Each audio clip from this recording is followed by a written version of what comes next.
They did not come as soldiers. They came as the shadow of death. 10 years had passed since the mountain pass of Thermopylae ran red with blood. 10 years since the 300 and their last allies stood between the free world and the greatest war machine mankind had ever known, and were wiped out. But some battles do not end when steel stops striking steel. They live on in memory, in grief, and in promises left unfinished. Sparta never forgot. They remembered that narrow pass where Persian arrows blotted out the sky, where men fought to their final breath, and left to the living a single, deathless message: we will return. 10 years later, that promise became truth. An army of 10,000 elite warriors under Spartan command marched north again, not to defend, but to avenge. Every footfall beat like the heart of unsettled spirits. Every spear lifted was a prayer sent to the fallen, and in the cold dawn of 479 BCE, the Spartans knew they were walking toward a place where history would be rewritten. Greece stood at the edge of ruin.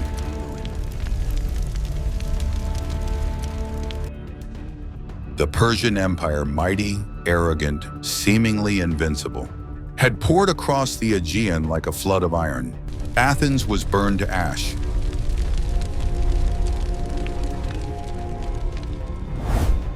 Greek cities fell one by one. Sacred temples were reduced to coals. King Xerxes believed his dream of conquering the West was complete. He returned to Persepolis, bringing spoils of war, and left behind his most trusted commander, Mardonius. Mardonius was no coward. Clever, resourceful, and blind with pride, he believed victory was a matter of numbers and wealth, that an empire could rule the world with golden manpower. On the other side of Greece, Sparta believed the opposite. They had no treasure, no vast ranks, only discipline and honor. And for them, that was enough to grind an empire down. After Thermopylae, Sparta did not weep. They forged grief into steel. Mothers who lost sons did not wail. They sharpened the spears of the younger boys. Fathers who buried warriors did not collapse. They taught their surviving sons to hold the shield steady. Every breath, every heartbeat, every drill served a single purpose: Thermopylae would be avenged. Out of that pain stepped a new leader, Pausanias, Sparta's regent, heir to the legacy of Leonidas. No flowery words, no grand speeches, no promises. Sparta did not believe in words. Sparta believed in action. Pausanias ordered 10,000 of Sparta's finest to assemble. But this time, Sparta did not march alone. From Athens, from Corinth, from Megara, Greek city-states once at odds, once fighting over pride and borders, now moved in the same direction. For the first time in their history, Greece formed a single line. Approximately 70,000 hoplites raised their shields, shoulder to shoulder, becoming a vast wall of bronze, the image of resolve. This was no longer a cluster of small city-states. It was a nation rising against the largest empire on earth. Their destination was Plataea, a wide-open plain with nowhere to hide, and only one path forward: fight to the end. Their history would decide who would live and who would become legend. When night fell before the battle, the Persian camp burned bright wine, revelry, and the laughter of arrogance. Mardonius believed that by morning, the Greeks would kneel at his feet again. Across the plain, the Greek camp was still. No wine, no music, no cheers, only steel on steel, straps tightening on armor, and quiet prayers for the dead. None of them feared anymore. Death had touched them once at Thermopylae, and now they had returned only to fulfill a promise. As dawn crept over Plataea, the Greek sky seemed to hold its breath, because everyone knew when Sparta says it will return, history is about to change color. In the east, where the sun lifts out of endless deserts, An empire stretched from the Nile to the Himalayas, from the Black Sea to the Persian Gulf, ruling nearly everything the ancient world could name.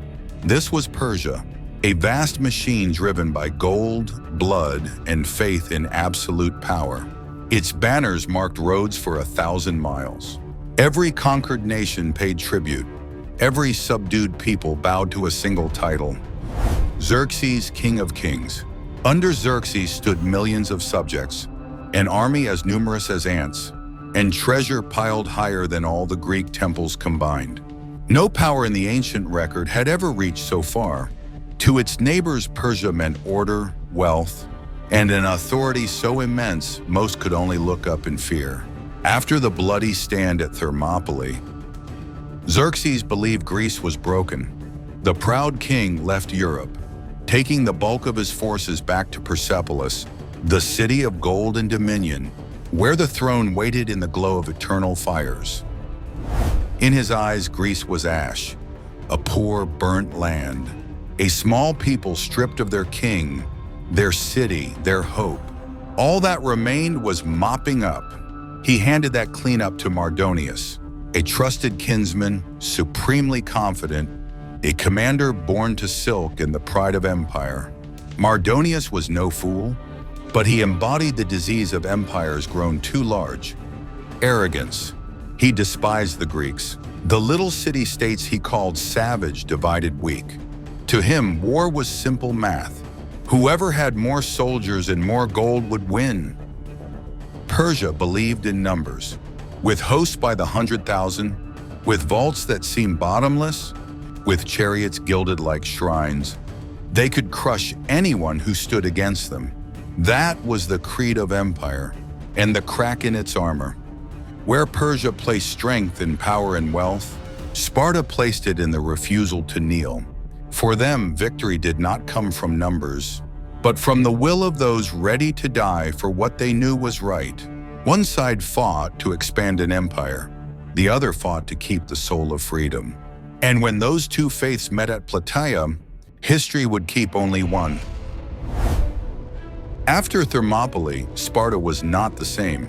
The pain did not fade, it changed its shape. The entire city-state became a silent battlefield. No wailing, no complaints. Only wind moving over fresh graves, and the ring of hammers on steel from forges in the night. Fathers returning from the field did not rest, did not dwell on horror or dream of peace.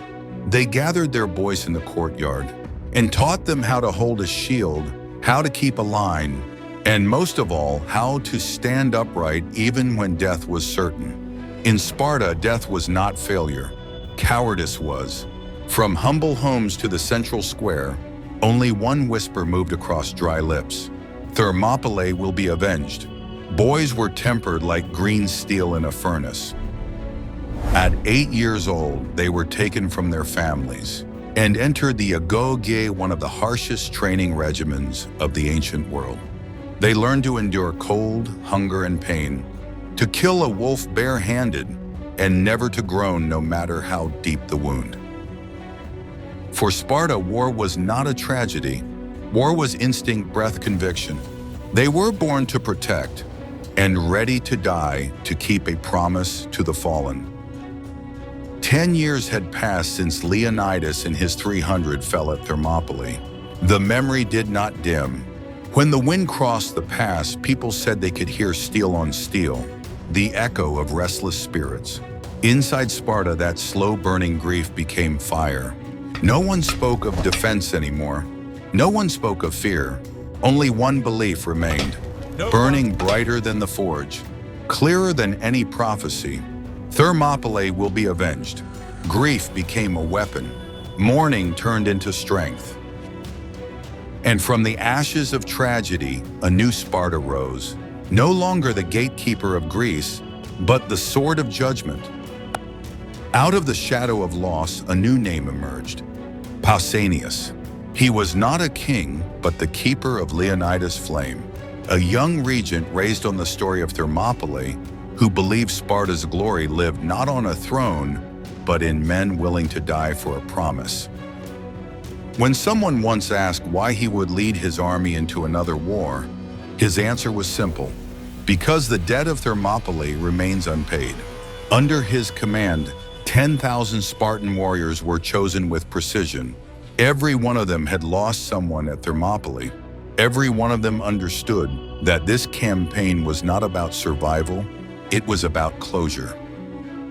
This time the Spartans marched not alone. From Athens, a city once burned to ashes, rose soldiers fueled by wounded pride, declaring that if Sparta was Greece's heart, then Athens would be its soul. From Corinth, Megara, and dozens of other city-states, columns of hoplites moved silently south toward Boeotia, their banners merging into a sea of bronze shields. For the first time in history, the Greek polis, once divided by pride, language, law, and ambition, set everything aside to become one nation. No more Athens or Sparta, no more Megara or Corinth, only Greece, 70,000 hoplites. Warriors carrying on their shoulders the destiny of Western civilization, assembled under the leadership of Pausanias. It was an alliance never seen before, bound not by treaties but by a shared hatred and a common purpose. They marched toward Plataea, a wide plain between two hills. There the borders of city-states meant nothing. Only one frontier remained: freedom or extinction. Across the plain, General Mardonius was ready. He had chosen Plataea himself, believing its open terrain would crush any army foolish enough to face him. The broad fields favored cavalry, archers, and war chariots, all the strengths of Persia. In his camp, fires blazed through the night. Drums, flutes, and the pouring of wine filled the darkness with the sound of a victory not yet won. Mardonius feasted grandly, convinced that by dawn, Greece would kneel one last time. Persian soldiers danced around the flames, believing their gods had already written their triumph. But across the plain, the Greek camp was silent. No music, no wine, no songs of glory, only the steady ring of metal, the tightening of armor straps, and the calm breath of men preparing to meet their fate. No, on one side feast and arrogance, on the other silence and resolve. One side slept in pride, the other stayed awake in purpose. And when the dawn of Plataea rose, it did not shine on two armies, but on a single defining moment in history, the moment when freedom and arrogance would face each other, and only one would be allowed to survive. And when the first light spilled over the hills, no one yet knew that, within hours, that light would shine not on gold, but on steel, on blood, and on the undying legacy of a people who dared to tell the world, "We do not fight to exist. We fight so that justice is done." The Persian cavalry surged like a black tide, fast, loud, and certain of itself. Spear lines flashed in the early light. 1,000 bowstrings drew tight at once, and then the sky split. A storm of metal fell like a cascade of fire. From the rear, Mardonius watched, arms folded, a smug curl on his lips. He knew this moment, when terror breaks an enemy before blood even touches the ground. He'd seen it a dozen times. Barbarian armies and small, fragile peoples, splintering, stampeding, trampling one another in fear. But that morning, Greece did not run. On the front line, the hoplite ranks were silent as stone. No shouting, no rallying cries, only the thunk of shields locking, bronze plates sealed so tight even light struggled to slip between them. When the arrow rain came, it skittered off cuirass and helm, the way surf breaks on a cliff. A few fell, but the line did not waver. The dead were dragged back, their places filled at once by a single, cold, precise step. Mardonius frowned. The cavalry wheeled, gathered speed, and dove again, kicking up a whirlwind of dust. Horses screamed, chariots rattled, iron crashed like rolling thunder. But every wave that slammed into the Greeks dissolved into one hard sound, the dry punch of a Greek spearhead, punching through Persian leather. Persia struck a second time, a third, a fourth. Still, the bronze wall did not give an inch.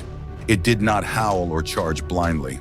It simply stood, like a great creature bred for one purpose, to absorb an empire's fury. Mardonius looked on and sneered. They're only holding on. No one can stand against us forever. He believed that if he kept the pressure, kept pushing forward, the Greek line would tire, crack, and collapse. As every enemy of Persia eventually did. What he did not grasp was that he wasn't seeing fear holding out. He was seeing discipline. The will of men trained their entire lives for this exact hour. The black tide kept coming, but each surge was weaker than the last. Horses labored for breath, quivers ran dry, and across a plain choked with dust, the Greek formation held as clean and tight as at first light. A silent wall of bronze, an uproar of chaos, two worlds colliding, and only one was starting to tire. Sparta had not moved. The plain of Plataea was buried in dust and steel. Horses stumbled, bowstrings cut into bleeding hands. The Persians waited for a scream, a crack, a panic to strike through. But before them was only stillness, so cold it slowed even the blood of the impatient. Sparta was not without rage, they simply buried it deep.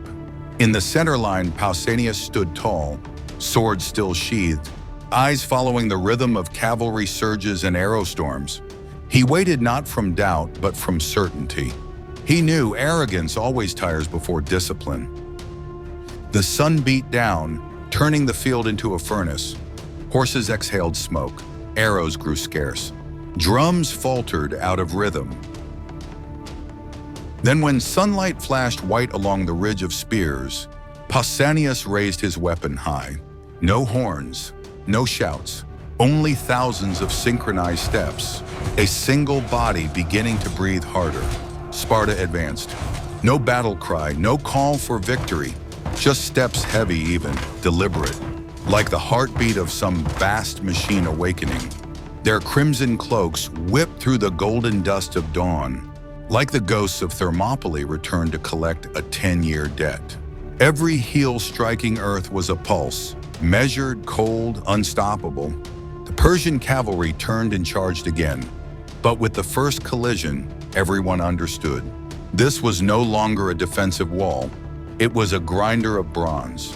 Horses crashed into the spear forest and toppled. Spartan thrusts pierced leather armor, shafts snapping but points driving deep to the bone. Steel met bone. Groans drowned in the roar of impact. The only sound now, the rhythm of a force unleashed. No one shouted orders. None were needed.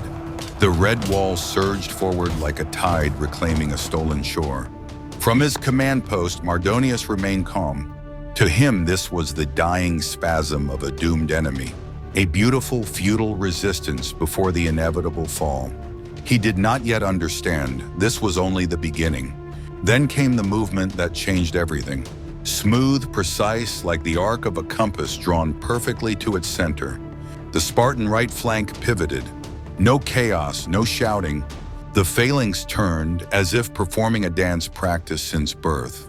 Instead of pushing laterally to break the line, the Spartans redirected their advance, straight toward the Persian command. They were not trying to crush the beast's body. They were going for the head. Mardonius realized too late. "Guards, with me!" he shouted, spurring his white horse forward, Guards, leading with his me! finest men, gleaming armor, blind confidence, faith that glory could still rewrite reality. But faith cannot stop bronze. Shields slammed against shields. Spears splintered, sparks flew. Fragments of metal rained down like hail. Persia had speed, Sparta had weight. And at Plataea, weight became law. Through the choking haze, a Spartan warrior spotted Mardonius, a bright figure on a white horse, shouting orders above the chaos. He gripped his spear tight, drew back, and hurled every ounce of fury born from Thermopylae. The weapon tore through the heated air and struck true into the Persian general's chest. Mardonius reeled backward from the saddle. His horse screamed, his voice broke, and the command banner fell to the ground. With it fell all Persian order. An empire that once believed itself eternal shuddered within a few breaths. The death of Mardonius was not the end of one general, but the collapse of an illusion. Plataea, the field Persia had chosen to rule, became the place where they learned their final lesson. No empire is vast enough to disregard discipline, and no army is rich enough to purchase honor. When Mardonius fell, the battlefield heard no more orders, only chaos. In that instant, the Persians understood they had lost more than a general. They had lost the soul of their army. Ranks once packed tight unraveled. Cavalry wheeled in desperation. Archers dropped their strings. Infantry trampled one another to escape. The war drums slipped out of rhythm and then went silent, replaced by the steady, cold cadence of Spartan footsteps. A metallic verdict no one could appeal. The old saying holds, armies die not when bodies fall, but when the head goes silent. And that day Persia's head truly fell silent. The power that had terrified the West was strangled by its own fear. Men did not die from spear and sword alone, but from panic. From a distance, Pausanias watched without a word. The Persian remnants fled to their camp, its proud earthen walls now a giant cage. Inside, some barked orders, some begged, some ran. Voices crashed against steel, sobs tangled with smoke and dust. A few officers tried to rally the mob. The gods are with us. Persia will not fall. But their cries thinned and vanished. As the Spartan horn sounded outside, it was not the sound of celebration. It was the summons of judgment, a low, heavy note like a hammer blow rolling across the Plataean plain. Then, without a second signal, the bronze shield wall moved. The gate shuddered, timbers split, ropes snapped, and in a breathless pause, Sparta poured through. Inside was hell. Tents catching fire, black smoke coiling upward, screams swallowed mid-breath. Persian soldiers jammed together, stabbing one another in panic. Archers loosed wild shots and were buried beneath the dead. The empire's golden standards fell one by one, each banner a torn scrap of former glory. Sparta did not hunt glory. Athens did not sing of freedom. Corinth did not haggle for spoils.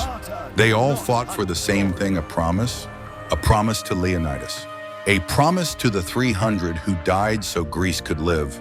And that day, the promise was paid in the blood of those who once believed Sparta was only ash.